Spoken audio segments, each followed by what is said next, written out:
अखंड मंडलाकारं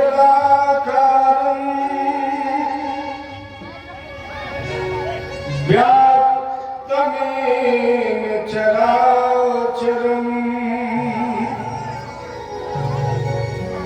तत्पदं दर्शितं मे तस्मै श्री गुरुवे नमः। कृष्णाय वासुदेवाय हरये परमात्मने ब्रह्मक्लेशनाशाय गोविन्दाय नमो नमः। ब्रजे वसन्तं नवनीतचोरं गोपालनानां चतुर्कुलचोरम्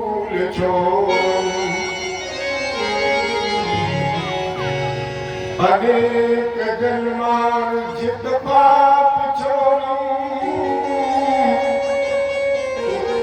चौराग्रगण्यं पुरुषं नमामि। नौमीध्यते भ्रमकुशे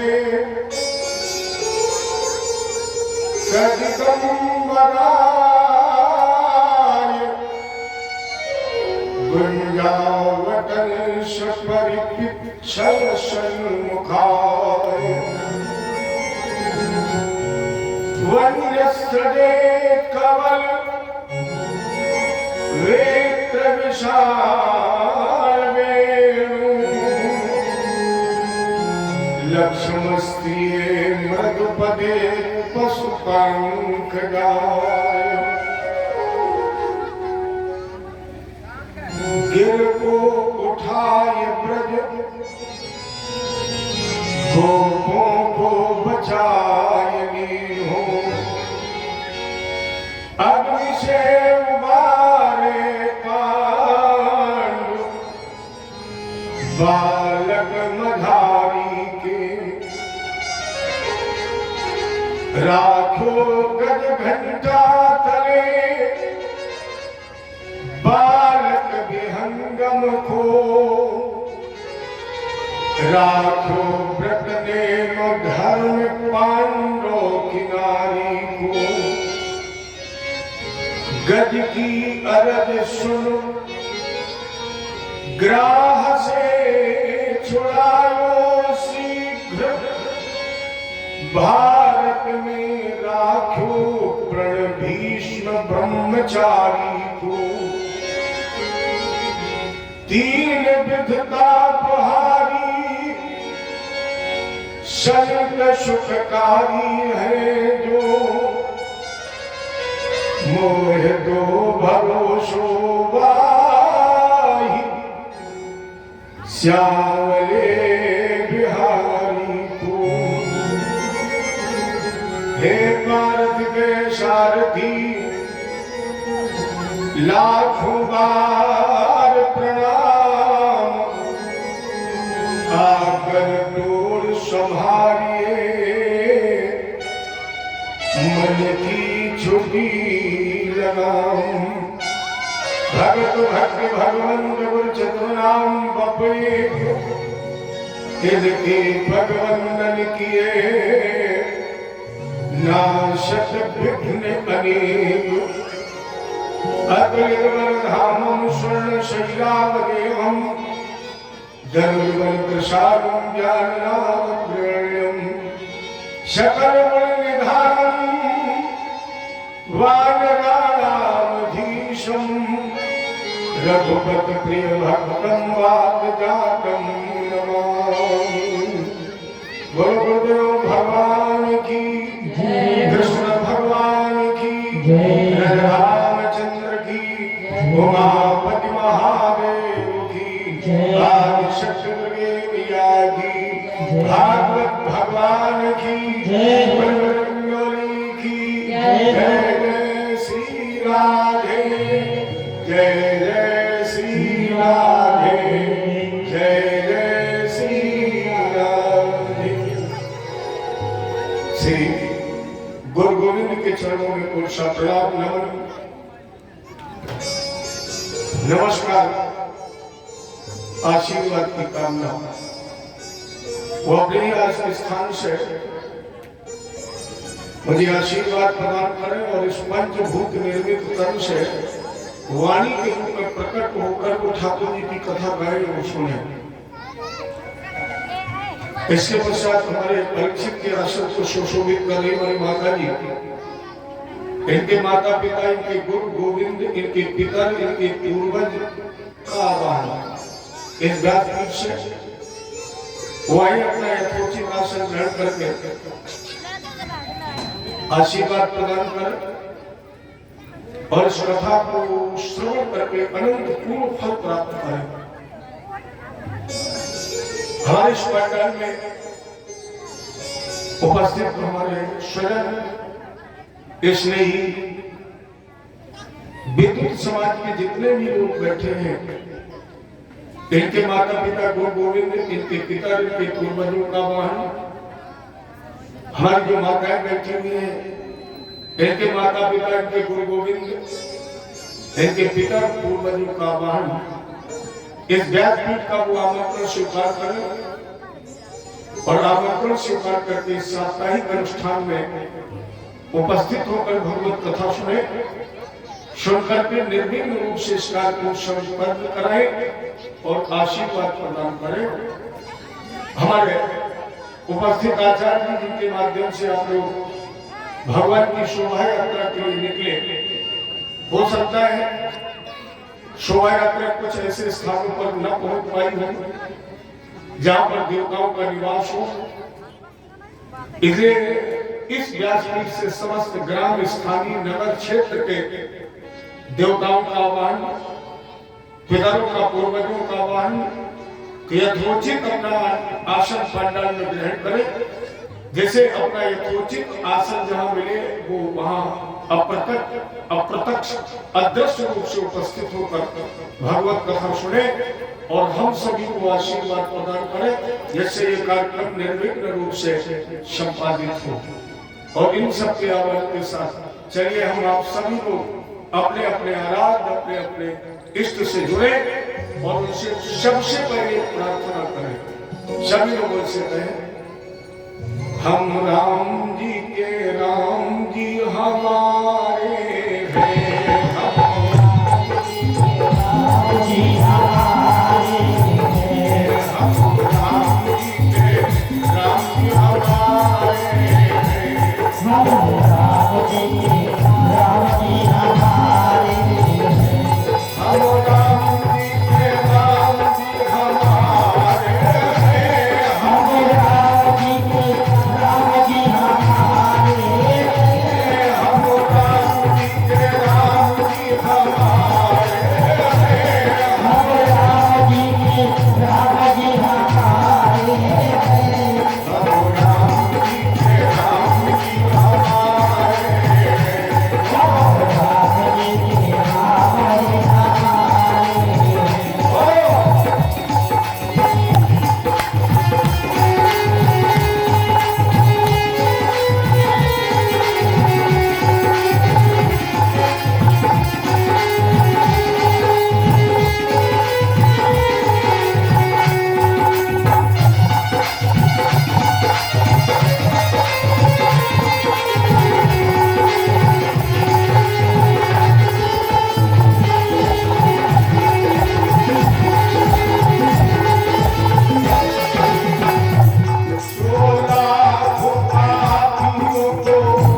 माध्यम से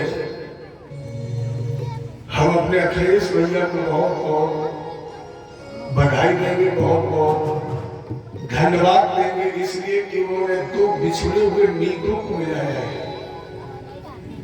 मेरी समझ में लगभग 15 वर्ष हो गए हैं, या ये कह दिया जाए कि जहां से हमने कथा सीखी है। याद रखो, मुझे मेरी समझ में रेढ़े वाले पंडित जी के नाम से जाने जाते हैं, लेकिन बीच में कुछ ऐसा संयोग बना कि हम इस सुख से लगभग 15 वर्ष दूर रहे। और ये ठाकुर जी की कृपा भी एक ठाकुर जी के माध्यम से ही मिलन हो गया। हम लोग तो कहीं एक शादी के कार्यक्रम में गए थे, मिलन हुआ, मैंने उसे याद दिलाया, क्योंकि जब बहुत छोटा था वो, तो मैं उसे गोद में खिलाया करता था। अभी वाली उनकी माता जी से बात हुई, अपने आपने मुझे पहचाना। मुझे याद है कि बहुत छोटा था, और आपको याद हो शायद सूक्ष्म उसमें राम बाबू प्रधान थे, उनके यहाँ मेरी कथा हुई थी, और उनके बगल वाले घर में मैं रुका था, तो इस बच्चे को मैं गोद में खिलाता। तो बोले गुरु जी अपनी बार फिर खिलाइए। मैं कहा जी भर के खिलाऊंगा, चलिए चलता। कृपा है हमारे ठाकुर जी की, इसलिए बहुत बहुत बधाई है अखिलेश भैया को। इसके बाद इस गांव के बच्चे को इस व्यासपीठ से बहुत बहुत बधाई है। कम से कम उन लोगों ने अपने दिल में हमारी याद को रखी, कहीं न कहीं मेरी पहचान आपके दिल में अभी तक बरकरार रही। सब उपस्थित लोगों को मेरी तरफ से बहुत बहुत बधाई, बहुत बहुत धन्यवाद। और इस धन्यवाद के साथ चलिए जोड़ते हैं उससे जिसने हमें आपको जोड़ने के काबिल बनाया है। परमात्मा प्रदत्त ये नर्तन मानस में जरा देखें, बाबू ने क्या लिखा, बड़े भाग मानुष तन पावा, शुर दुर्लभ सदग्रंथन गावा। बड़े भाग से मिला है कौन, ये नर्तन, ये शरीर। लेकिन रामायण में एक चौपाई और है, छितिर जल पावक गगने शमीरा, अपरिच रचित यह अधम शरीरा। कैसा ये शरीर? अधम। और एक तरफ क्या लिखा, बड़े भाग्य से ये शरीर मिला, और दूसरी तरफ लिखा अधम। अच्छा, अब आप जरा विवेक का प्रयोग लगाएं, क्योंकि परमात्मा ने जो चीजें हमें आपको दी हैं दो उपहार में, ये भगवान ने अपने पास ही नहीं रखी। दो वस्तुएं जो परमात्मा ने हमें आपको उपहार में दी है, ये दो वस्तुएं शायद भगवान ने अपने पास ही नहीं रखी। और उसमें पहली बात है बुद्धि, विवेक। और इससे संकेत मिलता है कि मानो जो कुछ पढ़े, सुने, समझे, विचार करे, मनन करे, तब उसे अपने जीवन में उतारे। और दूसरी चीज दी है मुस्कुराना। ये देवताओं के पास नहीं है, ये पशुओं के 83,99,999 योनियों में आप हंस नहीं सकते। ये उपहार केवल मनुष्य शरीर में मिला है। लोग कहते हैं कि मंदिर में देव प्रतिमा अगर मुस्कुरा दे, हंस दे, मैंने विनाश होने वाला है, पतन। और मेरी दृष्टिकोण में मनुष्य अगर मुस्कुरा दे तो विनाश में विकास हो जाए। अगर मानो हंस दे, कोई व्यक्ति क्रोध में आ रहा हो और तुम मुस्कुरा दो, बताओ क्रोध रहेगा? व्यक्ति के मुस्कुराने से विकास और देवताओं के मुस्कुराने से विनाश, दो चीजें दी है उपलब्धि। एक तो मुस्कुराना, प्यारे जितना हंस सकते हो हंस लो, हर जन्म में तुम्हें हंसने का मौका नहीं मिलेगा। ये क्रोध करने का मौका तो हर जन्म में मिल जाएगा, लड़ने का मौका हर जन्म में मिल जाएगा, भोग मिल जाएगा, लेकिन मुस्कुराने का, हंसने का मौका नहीं मिलेगा। इसलिए लड़ना बंद करिए, आपस में जितना हंस सकते हो हंस लीजिए। और दूसरी बात, बुद्धि का प्रयोग कर लीजिए। इन दोनों चौपाइयों को पढ़ने के बाद विवेक का प्रयोग करिए, क्योंकि अधम दुर्लभ नहीं हो सकता है। अधम दुर्लभ नहीं हो सकता है, और जो दुर्लभ है प्यारे वो अधम नहीं हो सकता है। तो अब हम आप विचार करें, अधम कौन है और दुर्लभ कौन है। पहले चर्चा अधम की कर लो, क्योंकि अधम की अगर तारीफ पहले कर लो तो खतरा कम रहता है। अधम कौन है? हितोपदेश पुस्तक में एक श्लोक आया है, आहार निद्रा भय मैथुनानि सामान्य चैतान्यम पशूनां ज्ञाने नराधिको विशेषो ज्ञाने हीनम पशुभिः समानम्। शरीर मनुष्य का मिला, लेकिन आहार जियो केवल भोजन करने के लिए, निद्रा सोने के लिए, या संसार के विषयों का भोग करने के लिए। और तुमने सत्संग नहीं किया, तुमने ज्ञानार्जन नहीं किया, दो वक्त तुमने भगवान का चिंतन नहीं किया, वो ज्ञानी मनुष्य मनुष्य नहीं है। क्या है? आप लोग समझदार हैं। चलिए इस श्लोक को थोड़ा सरल करते हैं। आपने जूनियर हाई स्कूल में एक श्लोक पढ़ा होगा, जिन लोगों को याद है जरा वो मेरे साथ उस श्लोक को गाए। ईशान न विद्या तपो न दानम ज्ञानम न शीलम गुणो न धर्म ते मृत्युलोकेषु भुवभार भूता मनुष्य रूपेण मृगाश्चरन्ति। अच्छा बात बताइए, इस श्लोक का अर्थ आपको बताने की जरूरत है?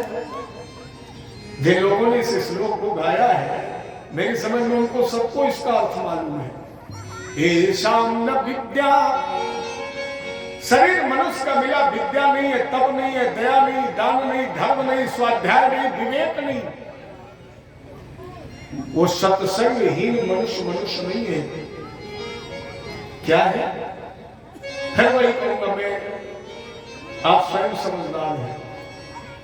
जैसे पहले के समय बहुत लंबा पत्र लिखा जाता था, 10-10 पेज लिखते थे लोग, और इसके बाद लिखने वाला लिख देता था नीचे, ज्यादा क्या लिखूं, आप स्वयं समझदार हैं। चलिए इस श्लोक को थोड़ा और सरल कर दूं, हिंदी में कर दूं। मैं नहीं कह रहा हूं, क्योंकि हम तो ये सोच करके चले थे कि सुख में जितना मीठा बोल सकते हैं उतना मीठा बोलेंगे। जैसे अभी तक जो रिश्ता मीठा ना हो, अगले में भी मीठा ही बना रहे। लेकिन क्या तुम हमारे ग्रंथ कह रहे हैं? कूकर शूकर करत है खान पान रस भोग, और तुलसी वृथा न खोइए यह तन भजने योग। ये शरीर भजन करने के योग है, और अगर आपने भजन न किया तो, अगर भजन न किया तो ऊपर वाली लाइन फिर नीचे गाना, कूकर शूकर करत है खान पान रस भोग। तुलना करिए फिर पशु में और आप में अंतर है। अरे हम आप लोग सोते, पशु भी सोता है। हम आप विषय भोग करते, पशु भी करता है। हम आप पेट भरते, पशु भी पेट भरता है। अंतर क्या है? अंतर केवल यही है, इस तरह अगर देवता भी चाहे तो भगवान की कथा बैठकर नहीं सुन सकते हैं। तो अधम तो वो है, फिर दुर्लभ कौन है? अरे सोई पावने सोई कौन? अरे सोई पावने सोई सुभागे शरीरा, सोई पावने सोई सुभागे शरीरा,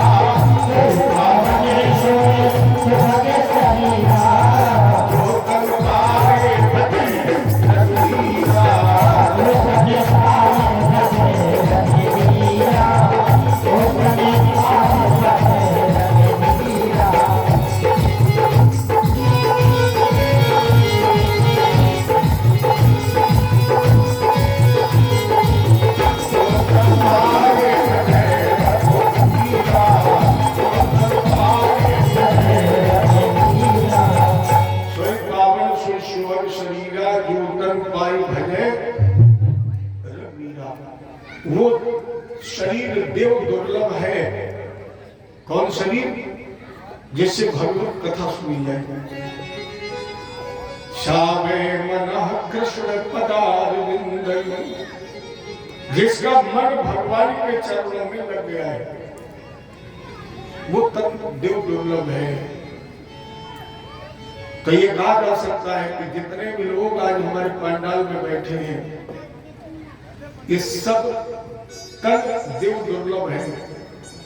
अरे साधक ने और एक जगह लिखा है, अरे मानो बन गए हो करनी संभालियो। मानो बन जाना बड़ी बात नहीं है, मानव के रूप में जन्म लेना बड़ी बात नहीं है। अगर मानव बनना बड़ी बात होती तो लोग ये क्यों कहते कि तुम आदमी हो, आदमी की तरह रहो।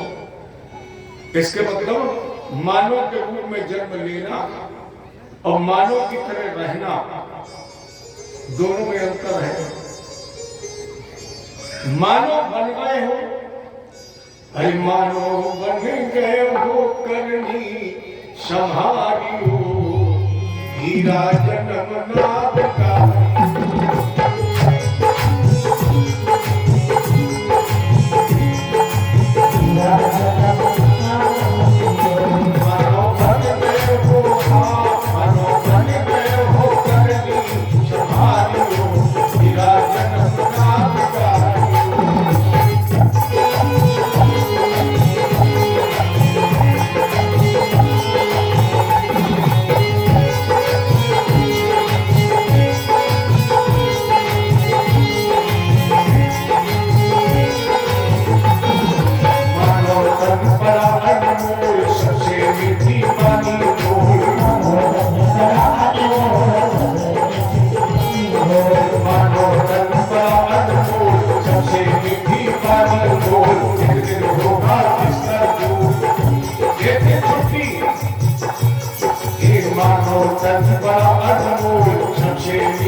इतना कहना तो संतों का मानियो, हीरा जन्म।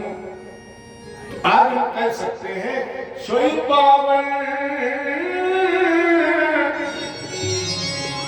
सोई पावन सोई शुभग शरीरा और जो तन पाई भजे रघुवीरा।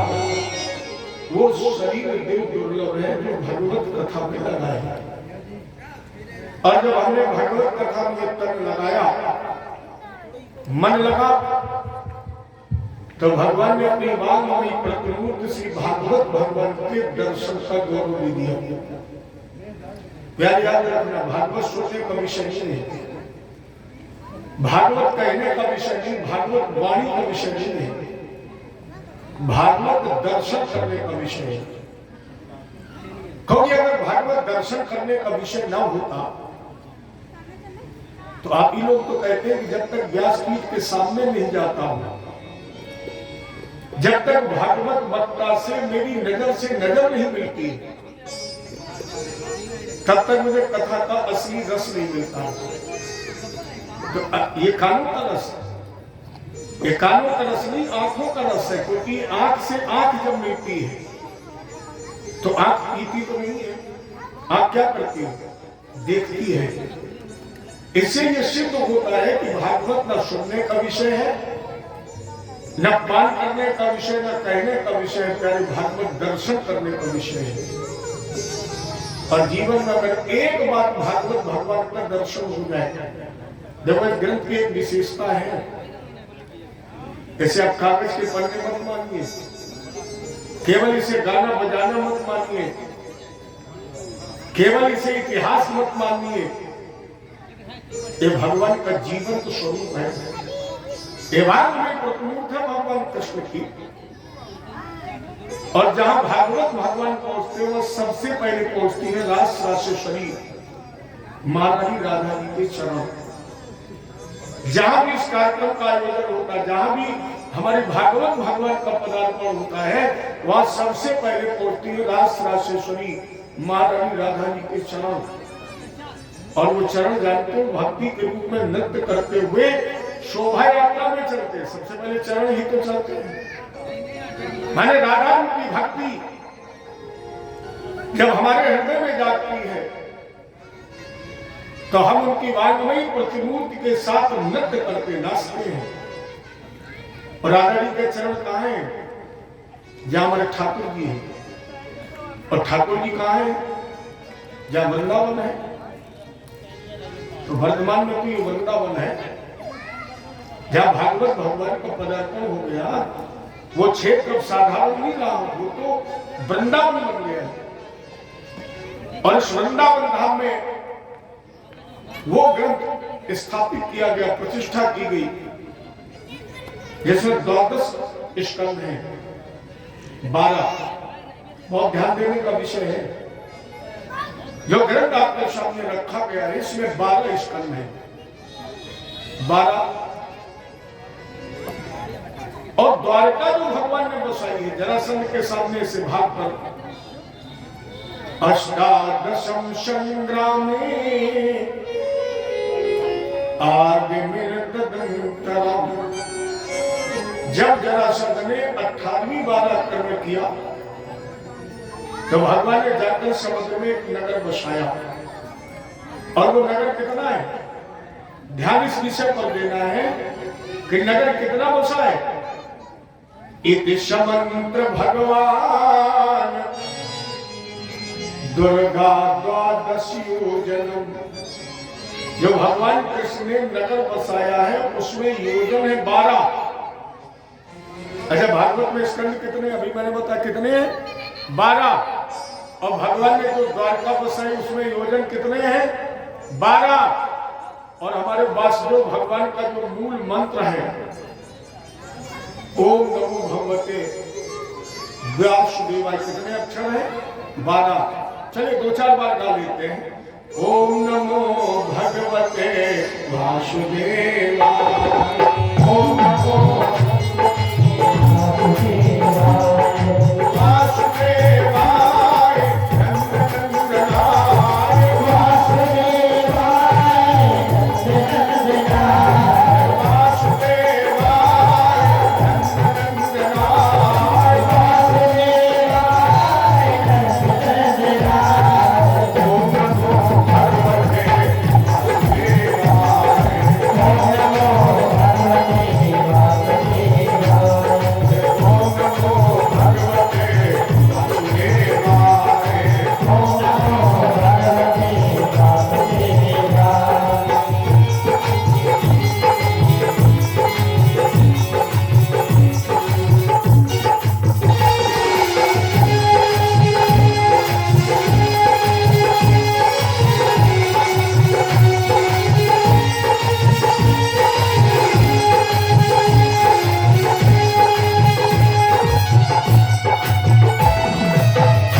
स्कंद है 12। भगवान ने अपने रहने के लिए जो नगर बसाया उसमें योजन है 12, और इनका जो मूल मंत्र है इसमें अक्षर है 12। अब विचार में ये करना क्या, अपनी हिंदू परंपरा में, हिंदू संस्कृति में 12 के अंक को शुभ मानते हैं। अपने हिंदू परंपरा में जितने भी धार्मिक अनुष्ठान होते हैं, जितने भी शुभ कार्य होते हैं, उनमें संख्या हमेशा रखी जाती है विषम। 5, 7, 9, 11, 12 तो कोई नहीं रखता है, 4 कोई नहीं रखता है, 6 नहीं रखता है, 8 नहीं रखता है। तो वेद व्यास जी ने 12 ही में क्यों लिखा? बहुत विचारणीय बिंदु है ये कि जो गिनती, जो अंक हम शुभ नहीं मानते हैं, वेद व्यास जी ने उसी अशुभ अंक में इस ग्रंथ का लेखन क्यों किया?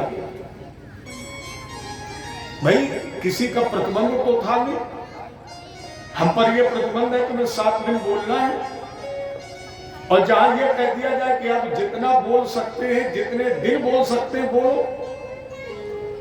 तो फिर बोलने वाले पर प्रतिबंध तो होता नहीं, जितना बोल पाएगा उतना बोलेगा।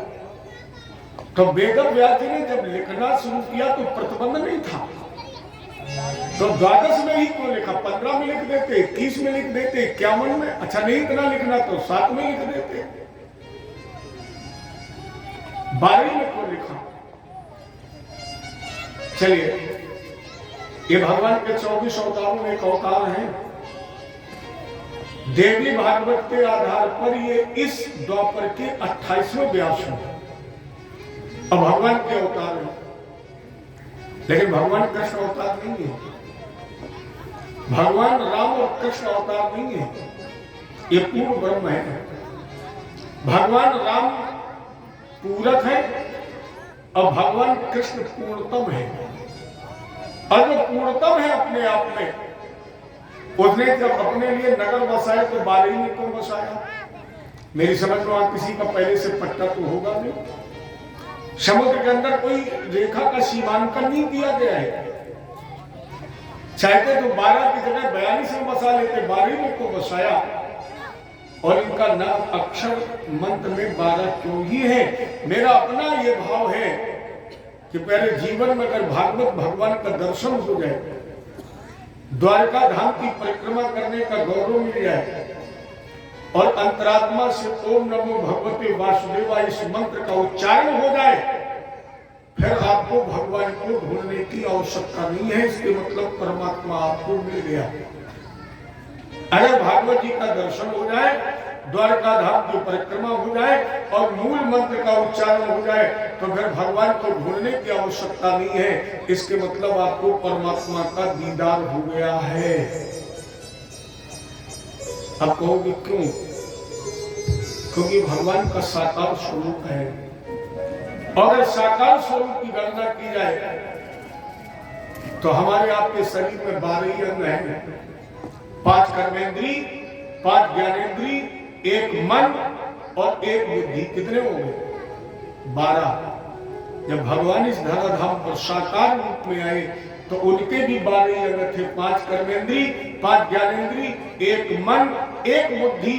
ये 12 साकार भगवान के अंग श्रीमद् भागवत के 12 स्कंद हैं। वही भगवान कृष्ण के 12 अंग द्वारका के 12 योजन हैं, और वही भगवान कृष्ण के 12 अंग वासुदेव भगवान के मूल मंत्र के 12 अक्षर हैं। इनमें से अगर एक भी मिल जाए, अरे सबके मन मंदिर में।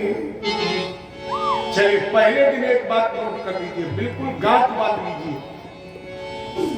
जब तक मन मंदिर नहीं बनेगा प्यारे, तब तक इन पत्थरों के मंदिरों में तुझे भगवान नहीं मिलेगा। नोट कर लो ये बात। जब तक मन मंदिर नहीं बनेगा तब तक तुझे पत्थरों के मंदिरों में भगवान नहीं मिलेगा, और जिस दिन मन मंदिर बन जाएगा उस दिन तुझे किसी पत्थर के मंदिर में जाना नहीं पड़ेगा। जहां तू चाहेगा वहीं उसका दर्शन हो जाएगा। इसलिए पहले मन मंदिर बनाओ।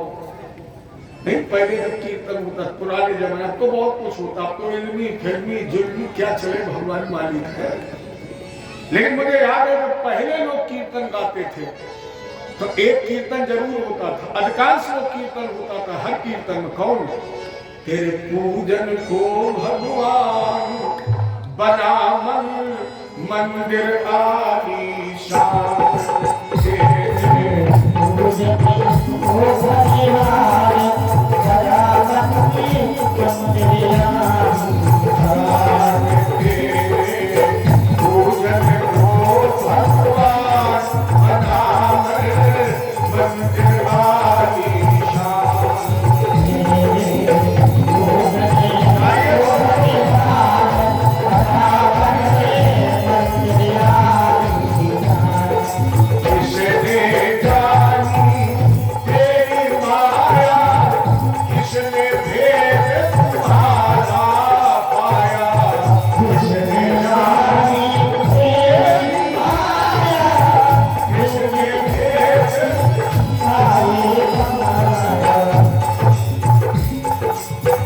किसने जानी तेरी माया, किसने भेद तुम्हारा, सारे ऋषि मुनि कर ध्यान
कलंक बनाए, तूने भिक्षुक राज बिठाए, तेरी लीला अजब महान, बना मन मंदिर आलीशान, तेरे पूजन को भगवान, बना मन मंदिर आली।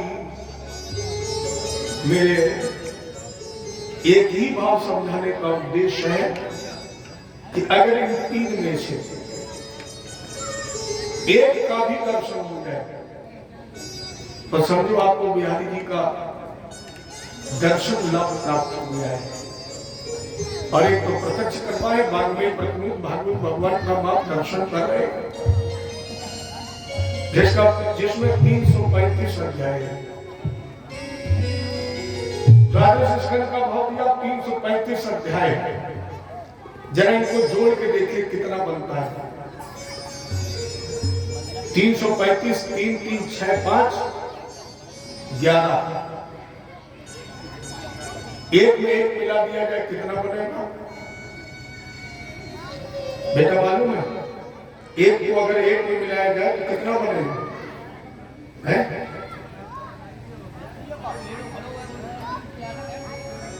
11, 2 न 2 बनेगा न 11 बनेगा। अच्छा बताइए, हम आपको 2 गिलास में पानी दें और ये कहीं कि इनको मिला दो, तो जब आप 2 गिलास का पानी मिलाएंगे तो 11 बन जाएगा। 2 गिलास का पानी मिलाओगे तो 2 बन जाएगा। कितना बनेगा? एक जीवात्मा है। 335 अध्याय तो है, 2 ही तो है, जीवात्मा और परमात्मा। इस जीवात्मा के माध्यम से साप्ताहिक अनुष्ठान में भागवत भगवान की कथा सुनकर हमें उसमें मिला देना है। और जब हम मिल जाएंगे तो कितने हो जाएंगे? एक। अर्थात इस कथा को सुनकर हमें एकाकार होना है, हम उससे दूर हो चुके हैं, जबकि हम हैं वही। ये मत समझो कि हम उससे अलग हैं, वही है हम। चलिए आज ही समझ लें। जैसे आप एक लोटे में गंगा जल लेकर के आए और एक वैज्ञानिक बुलाए, उस लोटे में जो आपने गंगा जल रखा है उसका परीक्षण कर रहे हैं, और गंगा जल के परीक्षण में रूप रस गंध शब्द स्पर्श जो भी परिणाम मिले आप कागज में लिख लें, और इसके बाद उस वैज्ञानिक को गंगा जी के पास ले जाएं और गंगा जी में जो जल बह रहा है उसका परीक्षण कराएं। उसके जो परिणाम निकले वो भी आप कागज में लिख लें, दोनों को मिला के देखिए, अंतर होगा। जो गंगा जल हमने डिब्बे में, लोटे में, बाल्टी में रखा है, उस जल में और जो गंगा जी में जल बह रहा है उसमें कोई अंतर होगा? दोनों में गंगा जल ही है, कोई अंतर नहीं होगा, परिणाम एक ही आएगा, लेकिन एक अंतर आ जाएगा। अगर हमने गंगा जी के जल को लोहे के पात्र में रखा है तो कुछ ना कुछ गुण लोहे के आ जाएंगे। अगर हमने वो पीतल में रखा है, तांबे में रखा है, प्लास्टिक किसी भी पात्र में रखा है, तो उस पात्र के कुछ ना कुछ गुण उसमें आ जाएंगे। जल तो गंगा ही जल है। कहने का प्यारी मतलब क्या है? भूमि परत भाव, हम है तो वही जो वो है। अंतर क्या है? वो बहुत बड़ा सागर है और उस सागर से हम निकले हुए एक बूंद है, एक बूंद है तो हम वही, सारे गुण हमारे अंदर वही है, लेकिन हमारी स्थिति क्या होगी? भूमि परत भाव ढाबर पानी, और त्यों जीव ही माया लिपटानी। जैसे आकाश से बूंद गिरती बिल्कुल निर्मल पवित्र स्वच्छ, लेकिन जब जमीन पर गिरती है तो जब हम उस परमात्मा से एक बूंद के रूप में अलग हुए, इस मायावी संसार में आए, इस पंचभूत निर्मित मायावी शरीर में रख दिए गए, तो कुछ ना कुछ गुण इस शरीर के इसमें मिल गए। इन गुणों को ही हमें ज्ञान की छन्नी से अलग कर देना है, और जब कथा सुनकर वो माया रूपी अवगुण दूर हो जाएंगे तो एक में एक मिल जाएंगे, तो कितने हो जाएंगे? एक ही तो हो जाएंगे। इसलिए 335 अध्याय 18,000 श्लोक। अच्छा 18,000 को जोड़ करके देखिए तो 18 ही आएंगे, और जब 18 आएंगे तो उसमें 8 माया है, 1 ब्रह्म है। और जब 18 को आपस में जोड़ दोगे तब कितना बन जाएगा? 8 1 9 पूर्णता। जब माया को परमात्मा से हम मिला देंगे तो अपने आप हम पूर्णांक पूर्णतम को प्राप्त कर लेंगे। और मेरी समझ में इस कथा का उद्देश्य भी यही है कि हमारी अज्ञानता, हमारी अविद्या का विनाश हो जाए, और अविद्या का विनाश जब हो जाए तो ये जीवात्मा परमात्मा में लीन हो जाएगा। इस कथा का उद्देश्य भी यही है। और उस कथा का प्रथम श्लोक, श्रीमद् भागवत का प्रथम श्लोक अगर आपको याद है जरा गाइए मेरे साथ। सच्चिदानंद रूपाय विश्वोत्पत्त्यादि हेतवे तापत्रय विनाशाय श्री कृष्णाय वयं नुमः। सच्चिदानंद, जिसकी हम आप कथा सुने उसका प्रथम नाम सच्चिदानंद ही है। किसे ध्यान देने की बात है, राम कृष्ण नरसिंह परशुराम वामन ये भक्तों ने अपनी भावना के अनुसार भगवान के अपनी अपनी मर्जी के अनुसार, किसी ने राम कह दिया, किसी ने कृष्ण कह दिया, किसी ने शंकर जी कह दिया, लेकिन इन सबको मिलाकर उसका एक ही नाम है सच्चिदानंद। सत्य चित्त आनंद, सत्य। सुनेंगे आप कृष्ण जन्म की कथा, बहुत बार आपने सुनी है। इसमें भगवान का अवतार होने का समय आया तो ये नहीं कहा कि राम जी तुम आ जाओ, कृष्ण जी तुम आओ, नहीं कहा। क्या कहा? 9 बार सत्य। सत्यव्रतम सत्य परम सत्यम असत्यस्य योनिं निहितं च सत्यं सत्यस्य सत्यं मृत सत्यनेत्रं सत्यात्मकं तां शरणं प्रपन्ना। माने भगवान का प्रथम नाम सत्य ही है। पारमार्थिक सत्य, पूर्णता सत्य, आदि मध्य कभी ना होने वाले, अंत में सत्य है। हितोपदेश का श्लोक चाणक्य ने लिखा, सत्येन धार्यते पृथ्वी सत्येन तपते रवि सत्येन वायुश्चे सर्वे सत्यम प्रतिष्ठितम। जहां तक दृष्टि पहुंच रही, जो भी दृष्टिगोचर हो रहा है वो सब सत्य की दूरी पर टिका है, इसलिए उसका प्रथम नाम सत्य है। और बाबा क्या लिखा है? धर्म न दूसरे सत्य समाना,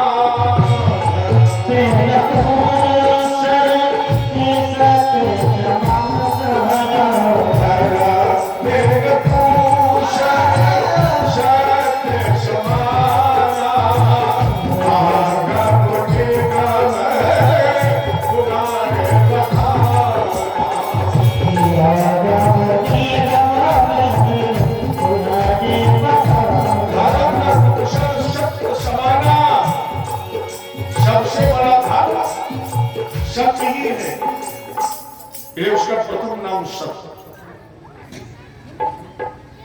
अगर आपने गजग्राह का कभी स्तोत्र पढ़ा हो, जो गज ने भगवान को बुलाने के लिए स्तोत्र गाया है, उसमें भी गज ने किसी का नाम नहीं लिया है। ओम नमो तस्मै यत् कीर्ति चिदात्मकं पुरुषाय बीजाय परेशाया धीमहि। गज का नमो नमस्ते खिल कारणाय निष्कारणाय भुज कारणाय सर्वागमानाय महारवाय नमो वर्गाय परायणाय। जिस ईश्वर से संसार ये चैतन्य है, कौन है पता नहीं, मैंने कोई नाम नहीं दिया। कारण निष्कारण विचित्र कारण जो वेदों के नाम समुद्र है, ऐसे प्रभु हम आपको प्रणाम करते हैं। और दूसरा उसका नाम है चित्त। माने प्रकाश। कौन सा प्रकाश? जिसके प्रकाश से 3 लोग 14 भुवन प्रकाशित हैं। वो प्रकाश जिसके प्रकाश से सूर्य और चंद्रमा भी प्रकाशित हैं। उसका तीसरा नाम है आनंद। आप विश्व की किसी भी डिक्शनरी को उठा के देखिए, आपको आनंद का विलोम नहीं मिलेगा। हर्ष का विषाद है, सुख का दुख है, जन्म का मृत्यु है, लेकिन आनंद का विलोम नहीं है, क्योंकि आनंद सांसारिक संसाधनों में नहीं, आनंद तो परमात्मा के श्री चरणों में है। अच्छा चलिए कृष्ण जन्म में ही देखिए, जब भगवान का जन्मोत्सव होता है तो लोग क्या कहते हैं? नंद के आनंद भयो। कोई कहता है कि नंद के कृष्ण हुआ है, कोई कहता राम हुआ है। क्या कहते हैं? नंद के आनंद भयो। नंद के घर में आनंद का जन्म हुआ, तब उसका नाम रखा गया कृष्ण से। लेकिन उसका नाम आनंद ही है। सत्य चित्त आनंद सच्चिदानंद। नाम में कितने वाक्य हैं? 3। और जब वाक्य 3 है तो उसके 3 काम भी है, और वो काम भी इस श्लोक में है। विश्वोत्पत्त्यादि हेतवे। क्या करता? विश्व उत्पत्ति, विश्व का पालन और विश्व का उपसंहार, 3 रूपों में। देखो ये ध्यान रखना, वो वाणी का विषय नहीं, मैं कोशिश कर रहा हूं। उसकी तो ऐसी स्थिति है जैसे आपको बर्फी खिलाई जाए और आपसे पूछा जाए खाने में कैसी लगी, तो क्या उत्तर दोगे? कैसी होती है? मीठी। बर्फी मीठी तो होती है। अच्छा ये पूछ दिया जाए मीठा कैसा होता है, तो बता सकते हो? मिर्च खाइए, कड़वा लगेगा, तो हर व्यक्ति कहता भैया कड़वा लग गया है। अब जरा उससे पूछो कैसे लग गया है? कड़वा लग गया है। तो जिसने खाई है वो अनुभव करता है। जिस प्रकार किसी वस्तु के खाने से अनुभव होता है, उसी प्रकार प्यारे परमात्मा का केवल अनुभव किया जा सकता है। केवल अनुभूत का विषय है, अनुभव का विषय है, वो वाणी का विषय नहीं है। इसलिए हम कोशिश कर रहे हैं, लेकिन दावा मेरा बिल्कुल सच हो ये मैं नहीं कह सकता। ये तो हनुमान जी के अंदर क्षमता है। कोशिश हमारी जारी है। 3 रूप है उसके। जब 3 काम उसने संपादित किए तो 3 स्वरूप, ब्रह्मा, विष्णु और महेश। 3 प्रकार की माया, माया, योग माया, महामाया। माया भगवान ब्रह्मा के पास 10 प्रकार की सृष्टि का निर्माण। योग माया भगवान विष्णु के पास सृष्टि का पालन, और शिव के पास महामाया उपसंहार। 3 प्रकार की बीमारियां भी हैं। तापत्रय विनाशाय, तापत्रय विनाशाय। 3 प्रकार की बीमारियां हैं, 3 प्रकार के ताप हैं। दैहिक, दैविक, भौतिक। तीनों तापों का विनाश करने वाले रास राशेश्वरी राधा जी। देखो लिखा है श्री कृष्णाय। श्री लक्ष्मी का संकेत है, श्री राधा जी का संकेत है, श्री शक्ति का संकेत है, और बगैर शक्ति के शिव भी 100 है। बगैर शक्ति के, अरे ये बताए बुढ़ापा आता शरीर से क्या जाता है? शक्ति ही तो जाती है। ये हाथ पैर नाक कान तो सब ऐसे रहते हैं, खाना पीना भी वैसे ही रहता, क्या जाता है? शक्ति। लोग कहते लग रहा है बुढ़ापा आ गया, अब शक्ति नहीं रही। माने शक्ति नहीं रहेगी, उस दिन शिव भी 100 हो जाएगा। इसलिए श्री कृष्णाय। रास राशेश्वरी महारानी राधा जी के साथ राधा मोरी स्वामी, मैं राधे को दास, जन्म जन्म वही बीजियो, श्री वृंदावन वास। राधा तू बड़भागिनी, काल तपस्या कीन, तीन लोक तारण करन सो तेरे आधीन। अरे स्वर बरसाने वाली आपको कहते हैं, अरे स्वर बरसाने वाली गुलाम तेरो बनवारी। स्वर बरसाने वाली गुलाम तेरो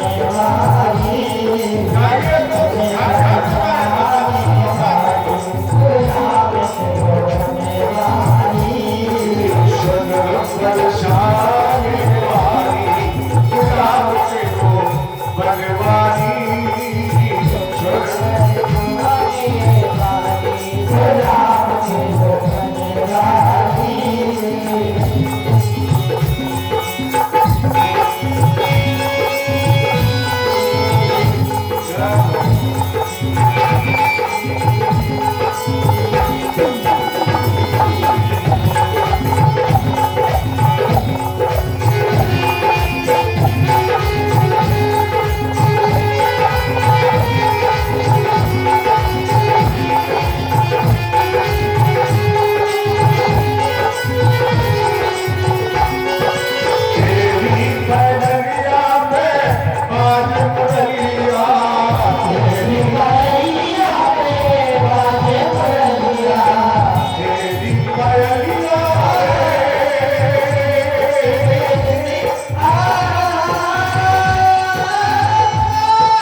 जहाँ डाल डाल और बात बात से श्री राधे राधे जय जय श्री।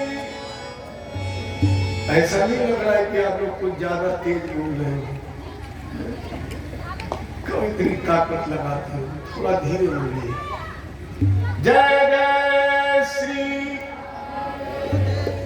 मुझे तो पता है आप लोग हमेशा उल्टा ही चलते हैं, इसीलिए हमने कहा ताकत कम लगाइए। अच्छा आपकी बात जोर बोलना, देखता हूँ कितने बोलते हो। जय जय श्री।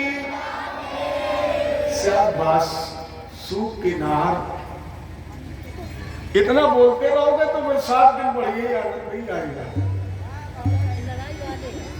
श्री कृष्णाय। रास राजेश्वरी महारानी राधा और 16 कलाओं से धरा को विभूषित करने वाले धर्म भगवान यादवेंद्र सरकार भगवान कृष्ण के चरणों में हम सभी वयम नुमा, हम सभी प्रणाम करते हैं। इसके पश्चात श्री सुखदेव जी की चरण वंदना की गई। यम प्रविगंतम अनुपेतम अपेत कृत्यम दैपायनो विरह कातर आजुहाव पुत्रे के तन्मे तया तन्मोधिने दुष्टम सर्वभूत हृदयम मुनुमान कोशि जन्मति ही जग दुख निरत नरा लपेटे अंग अब भाग चले सुखदेव जी लगे पिताजी संग। जिन्होंने अपने में अपने पिता को तन्मय कर लिया है। दिगंबरम भक्त विकीर्ण केशम, बिल्कुल दिगंबर भी, केस जिनके बिखरे हुए हैं। अजान बाहु, अजान बाहु से कहते हैं जिसके चलते वक्त हाथ के मध्यमा उंगली पैर की घुटवा के नीचे तक पहुंचती है, और जिसके अंदर अजान बाहु के लक्षण होते हैं वो कहीं ना कहीं विशिष्ट प्रतिभा का धनी होता है, कहीं ना कहीं उसके अंदर विशिष्ट लक्षण होते हैं, विशेषताएं होती हैं। तो वेद व्यास की पत्नी अरुण के गर्भ से अवतरित होने वाले प्यारी राधा जी के कृपा पात्र शिष्य हैं। गोलोक धाम में राधा जी के दाहिने हाथ पर सुखदेव जी बैठ करके राधे के नाम जपते थे। राधा जी ने कहा नहीं, अगर प्यारे कल्याण चाहते हो तो कृष्ण कथा गाओ, और राधा जी का आदेश मान करिए एक तोते के गर्भ से अंडे के रूप में कैलाश पर्वत पर पत्ते, जहां पर भोले बाबा मैया पार्वती जी की जिद के कारण नारद जी ने सोचा हमने सबका विवाद करा दिया, माता जी का आज तक नहीं कराया। बीना उठाई, शिव समाधि में थे, माता जी ने देखा गुरु जी आ गए। अजीब रिश्ता था। नारद जी पार्वती जी को अपनी मां मानते थे और माता जी ने गुरु मानती थी, क्योंकि नारद जी की प्रेरणा से माता जी ने तपस्या की, भगवान पति बन गए, तो ये गुरु मानती थी। माता जी ने देखा गुरुदेव भगवान का ने आसन दिया, आइए गुरुदेव बैठा ला। नारद जी ने पूछा माता जी सब कुशल है, दाम्पत्य जीवन आनंद से है? माता जी ने कहा गुरु जी सब आपकी कृपा है, बिल्कुल कल्याण है। नारद जी ने कहा लेकिन एक बात है देवी, वो भोलेनाथ है ना, वो आपसे कुछ छुपाते हैं, कुछ ना कुछ छुपाते हैं। माता जी ने कहा हमारे उनके बीच में तो कोई पर्दा ही नहीं। बोले पर्दा नहीं है फिर भी कुछ छुपाते हैं। क्या? बोले आज तक तुम्हें भोलेनाथ ने बताया है कि हम नृत्य कर लेते, नाच लेते, बताया कभी? माता जी ने कहा ये तो नहीं बताया। और नारद जी इतना कहकर निकले और शंकर जी जान गए आज नारद जी पधारे, कुछ ना कुछ है। नारद जी आए, कुछ ना हो, सावधान हो गए। राम नाम शिव, जैसे राम नाम का उच्चारण किया मैया पार्वती जान गई, भोलेनाथ जाग गए हैं, जाकर प्रणाम किया। लेकिन आज प्रणाम करने के विधान में थोड़ा अंतर था। जब कोई व्यक्ति कुछ कहना चाहता है या कहीं संदेह के बीज अंकुरित हो गए तो उसकी क्रियाकलाप में कहीं ना कहीं अंतर आ जाता है। शंकर भी जान गए, नारद जी गए हैं, देवी आकर गए। माता जी ने कहा देखो बैठेंगी बाद में, पहले बताइए आप छुपाते क्या हैं? शंकर जी ने कहा कुछ तो नहीं है, कुछ तो नहीं छुपाए। माता जी ने कहा एक बात छुपाते हो क्या? बोले आप नर्तक बहुत अच्छे हो। शंकर जी ने कहा ये बताना भूल गए, कभी ऐसा मौका ही नहीं आया, नाच तो हम लेते। माता जी ने कहा तो शुरू होगा, नाच के दिखाओ। शंकर जी ने कहा मैं जरूर नृत्य करता, लेकिन मुझे भय है। कब से मैंने नृत्य करना बंद कर दिया? कब से? बोले जब से हमारे मस्तक पर चंद्रमा धर दिया गया, तब से मैंने नाचना बंद कर दिया है। तब से मैंने नृत्य करना बंद कर दिया है।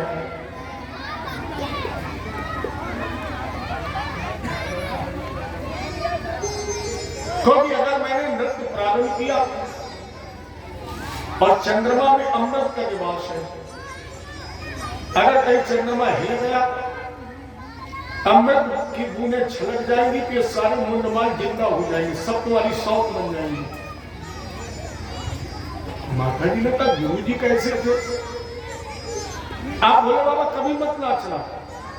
और नारद जी दूर से देख रहे कि पहला तो तीर बेकार हो गया। दूसरे दिन शिव समाधि पर फिर बैठे और नारद जी घर पहुंच गए। आइए गुरु जी। नारद जी ने कहा कुछ पूछा? माता जी ने कहा गुरु जी बिल्कुल पूछा, लेकिन अगर भोलेनाथ नाचते तो वो मुंडमाल जीवित हो जाते और सब मेरी शौक बन जाते।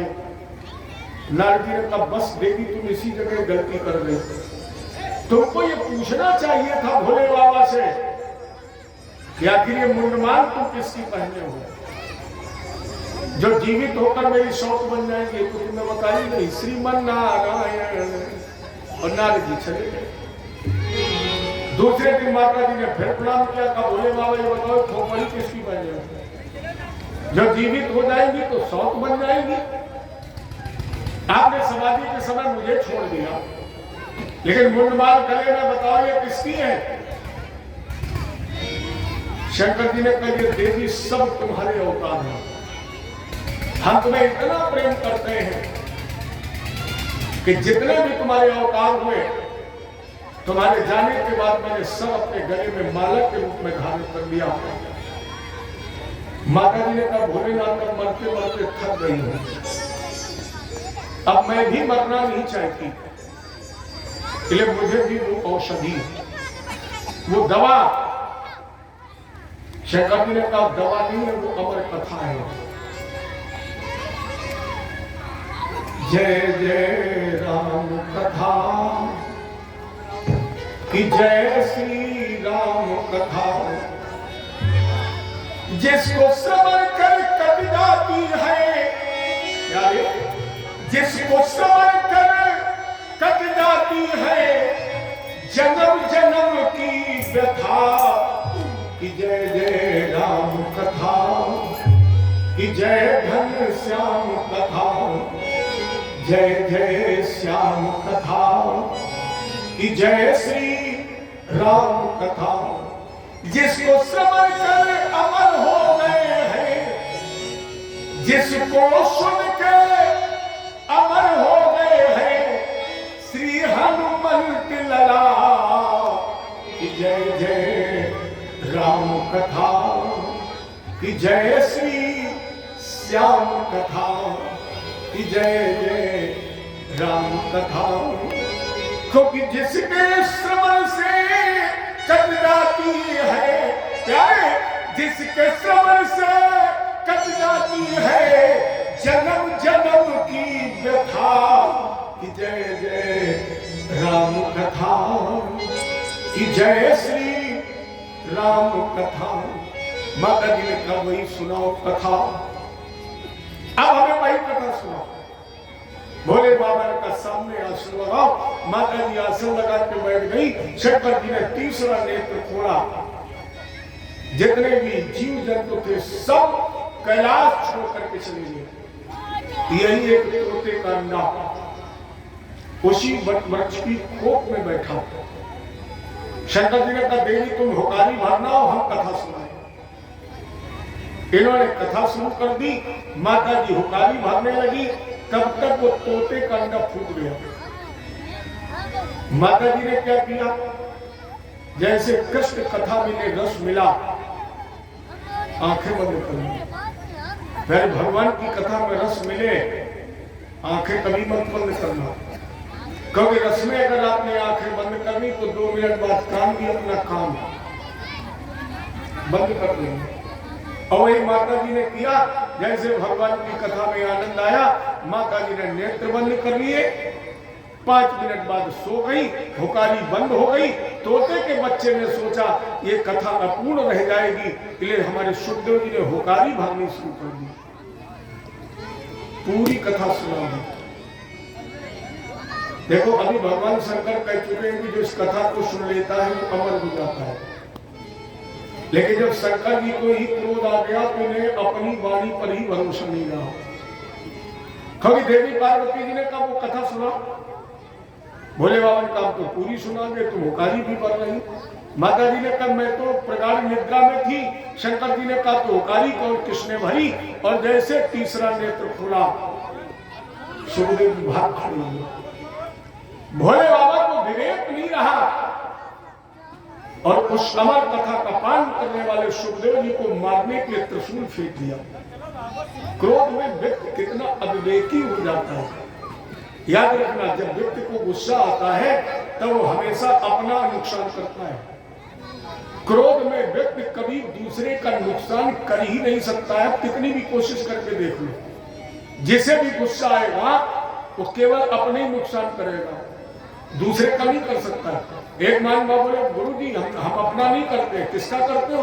बोले मैं गुस्सा आ गया तो हमने टीवी फोड़ दिया। अच्छा नुकसान किसका हुआ, हमारा हुआ।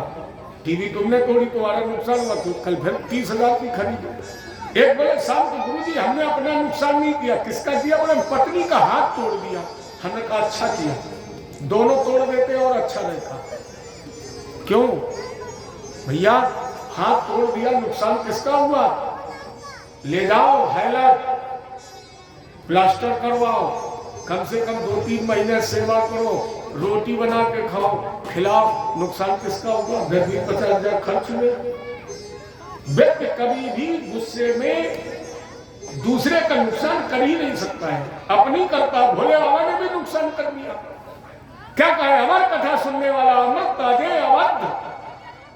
लेकिन जब क्रोध आ गया तो अपने वचनों का ही नुकसान कर बैठे और सुखदेव जी को मारने के लिए त्रिशूल फेंक दिया। भैया आरणी वेदव्यास जी की धर्म पत्नी छत पर केस सुखा रही। अचानक जमुहाई आ गई। सुखदेव जी उसी गर्भ में प्रवेश कर गए। अब शंकर जी का त्रिशूल यहाँ पर असर नहीं कर सकता। और मारे भय के सुखदेव जी मां के गर्भ में ही बैठ गए। कितने वर्ष तक तपस्या की, 12 वर्ष। अब जरा सोचिए, जिसने मां के गर्भ को ही 12 वर्ष के लिए मंदिर बना लिया हो, जिसने मां के गर्भ में बैठ करके 12 वर्ष तक तपस्या की हो, उसे किसी संस्कार की जरूरत है। उसे किसी संस्कार की जरूरत नहीं है। परिणाम स्वरूप वो संस्कार सुन मां के गर्भ से जन्म लेने वाले, जिन्हें पिता सुखदेव जी ने आशीर्वाद दे दिया है कि तुम्हारे ऊपर माया का असर नहीं होगा, ऐसे परमहंस अजान बाबू संस्कार सुन श्री सुखदेव जी के चरणों में हम पूर्ण सा प्रणाम करते हैं, नमन करते हैं, नमस्कार करते हैं।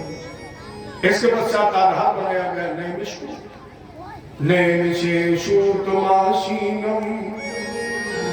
भिवाद महामतिम कथामत्र सस्वादे कुशलोषम पुष्पमदि लेमशायर में शौकादिक 88,000 संत उच्च आसन पर श्री सूत जी महाराज को प्रतिष्ठित किया गया और प्रतिष्ठित करके शौनक जी ने कुछ प्रश्न किए हैं। महाराज जी अज्ञान भांग विध्वंस कोटि शूर समुप्रभ सूदाख्यायी कथा सारम मम कर्ण रसायनम। ऐसी कोई ज्ञान की ज्योत जिसकी छत्र छाया में जाने से अज्ञानता का विनाश हो जाएगा। जैसे वैष्णव लोग बड़े प्रेम से कहते सुनते हो, प्रत्यक्ष प्रीतो वैकुंठम योग दुर्लभम। जो वैकुंठ बड़े बड़े योगियों को दुर्लभ हो वो कोई हमें चर्चा श्रवण कराए। सूत जी ने कहा शौनक महात्मा बहुत सुंदर तुमने प्रश्न किया है। प्रीति शौनक चित्ते थे हतो वच्मि विचार सा और सर्व सिद्धांत निष्पन्नम संसार भयनाशनम। हम तो ज्ञान की ज्योत के छत्र छाया में बैठा ले जा रहे हैं जो सारे सिद्धांतों का निचोड़ है, रस है। और एक विशेषता है संसार भयनाशनम, जिसके श्रवण करने से संसार के सारे भय का विनाश हो जाता है। हमारे शब्द शिरोमणि प्रभुदत्त ब्रह्मचारी जी ने लिखा है दैहिक दैविक मानसिक और चाहे होय भव की व्यथा सब रोगन की औषधि एक है श्रीमद् भागवती कथा। दैहिक माने शरीर का कष्ट हो, देवताओं के द्वारा दिया हुआ कष्ट हो, भौतिक कष्ट हो, इन सारे कष्टों की अगर आप दवा चाहते हैं तो प्यारे सुनिए श्रीमद् भागवत की अमर कथा। बस इसमें एक शर्त है, तदा दासामी सावधान प्या सुनो। इस कथा को आप तब तक सुने जब तक मन लगे, एकाग्र होकर, सावधान होकर, तन्मय होकर। और जब तन्मयता भंग हो जाए तो फिर आप इस कथा को न सुने। अगर लाभ चाहते हो तो एकाग्र होकर इस कथा को सुनो, यही एक इसका पथ है। और अगर इस कथा को आपने सावधान होकर के सुना तो निश्चित है कि संसार की सारी बीमारियां दूर। जब कृष्ण भगवान की जय। आगे का प्रसंग आप कल से श्रवण करेंगे और मेरी समझ से कथा का जो समय है वो 12 बजे से रखा जाए, 1 से 5। चलिए 1 से 5, लेकिन आध घंटा हमारी तरफ से हमारे जितने कलाकार हैं इनसे मैं चाहूंगा कि ठीक 12 बजे आप लोग व्यास पीठ पर आ जाए और 1 बजे से पुनः कथा आप लोग श्रवण करेंगे जो 5 बजे तक चलेगी। आइए गाते भगवान भगवान का नाम, इसके बाद आरती और प्रसाद। श्री राम जय जय राम कौशल्या के राधे